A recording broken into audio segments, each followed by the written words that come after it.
Hi, welcome to QuBites, your bite-sized pieces of quantum computing. My name is Rene from Valorem Reply, and today we're going to recap Season 4.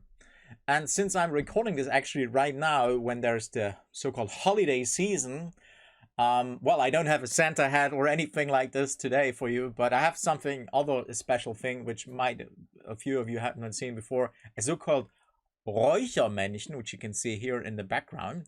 And what that is, it's basically, well, a little figure here that is used to, or you can also translate to incense smoker, which is an invention of toy makers in the Erzgebirge, in the Ore Mountains, which is basically my home region where I'm originally from.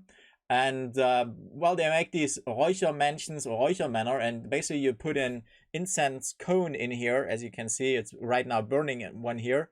And that produces, of course, smoke. And this one is a little bit special because this one is actually, as you might be able to see here, the smoke is coming out of the head of the gentleman here. And so the head is smoking, if you will, right, from all the crazy content here with QuBites, which is something that happened to me quite a few times while I was recording Season 4 here with all the amazing guests, right? They shared a lot of knowledge, and I had a few times the occasion where my head was also smoking a little bit because there was so much amazing input. But anyhow, this is what we in the Erzgebirge put in our houses during Christmas, and we burn these incense cones. This is a special one because, like, it's a computer guy just like me, right? And of course a little bit old, as you can see here, but hey, it had a smoking.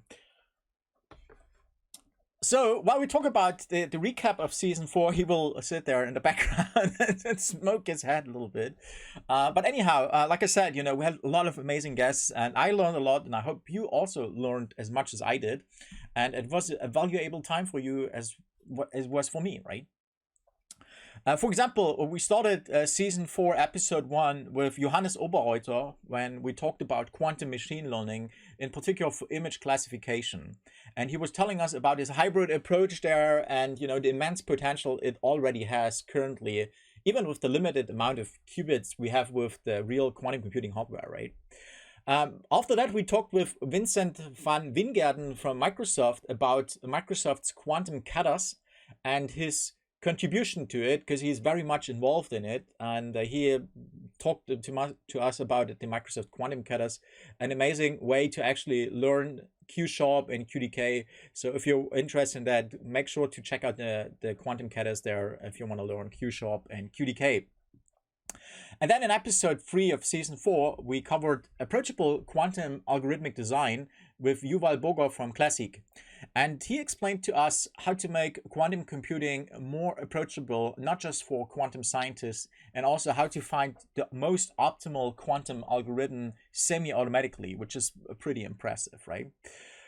Santanu Ganguly from Cisco talked with us about quantum computing in the enterprise world, right? Which is, of course, a very much important topic. But then also Santanu explained to us super well how quantum machine learning works, and which he also covers in his book. So you also might want to check out his quantum machine learning book as well.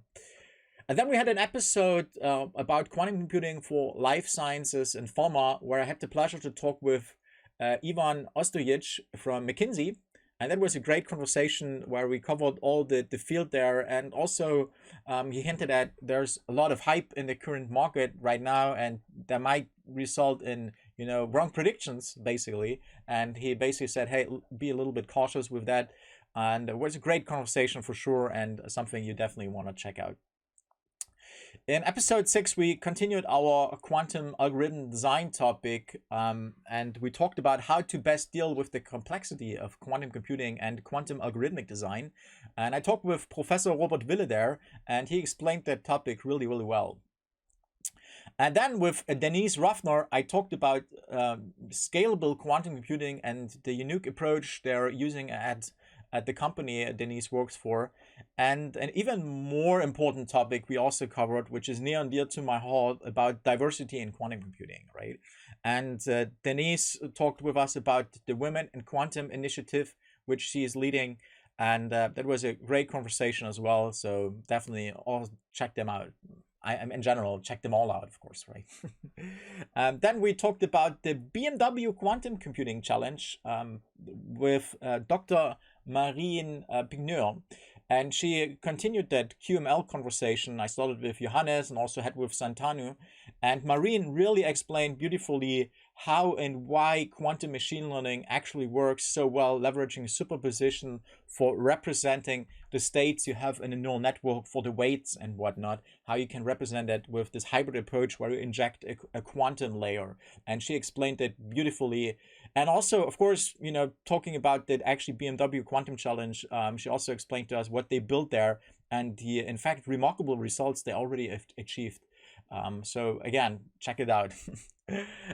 For episode 9, I had not one, but actually 2 guests. And that was Marlene Gauss and Franz Sitzmann from Junge Tüftler, who both work on these great projects for innovative quantum education and in general also produce a lot of amazing content and learning paths and a lot of amazing stuff for education, especially in the STEM discipline, right?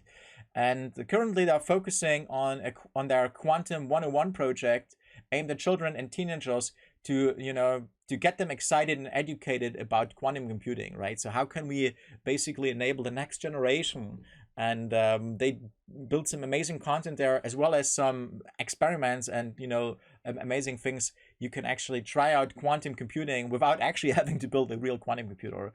But yeah, so much amazing stuff. And well, now we're here at the summary of season 4 already, right? Well, and I hope you enjoyed it as much as I did.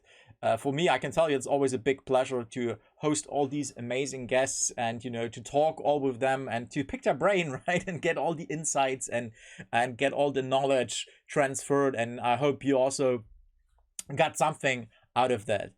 And as you can imagine, we're already thinking about season 5, the next one. And I want to hear from you, right? Please tell us, reach out. What is your feedback for the previous episodes, for all the seasons we recorded? What did you like? What did you not like? And maybe you also have a suggestion for a new topic, or you have a suggestion for a guest we should interview, or maybe you could actually be a guest. So, don't be shy. Reach out. Tell us. Everything is fair. Use the general channels, right? Reach out to me. Reach out all over our social media channels, all the websites, where you can find all the information, of course, also about our previous episodes, where you can rewatch all of them. And so make sure to subscribe and to hear all about the next season and once we start publishing new episodes. But of course, also check out our websites if you want to rewatch or watch brand new some of the previous episodes. We have quite some content there already now with in total 40 episodes, right? So again, check those out and send us our feedback.